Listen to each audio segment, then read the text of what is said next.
আসসালামু আলাইকুম, সবাই কেমন আছেন?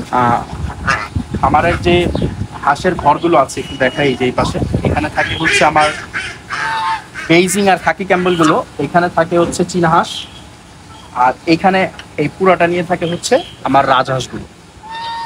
তো রাজহাঁসের বক্সের মধ্যে, যদি এখন রাজহাঁসের ডিম পাড়ার সময় না, তবে ক্যামেরাটা কাছে নিয়ে আসি। রাজহাঁসের রুমে এই যে আমি বক্সগুলো সেট আপ করে দিয়েছি, আর এখানে এই যে কিছু দুর্বা ঘাস কেটে রেখেছিলাম, দুর্বা ঘাসগুলোকে শুকনা করে রোদের মধ্যে শুকিয়ে রেখেছিলাম, পরে এই দুর্বা ঘাসগুলো দিয়ে দিয়েছি। এটা খড়ের থেকে এটা ভালো কাজ করে। ইটা দিয়ে দিয়েছি যেন ইটা পাড়া দিয়ে বক্সে যেতে পারে, না তো দেখা যায় ডিরেক্ট গেলে ডিমগুলো ভেঙে যেতে পারে। এই তো।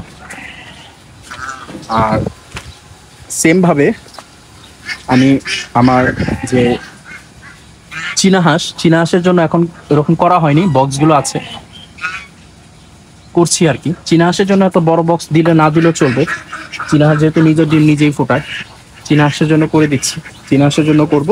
আর এই যে বেজিং এর জন্য, বেজিং যেহেতু ডিম তা দেয় না, বেজিং এর জন্য জাস্ট বক্সগুলো দিয়ে দিয়েছি, এখানে শুধু ডিম পারবে আর কিছু না।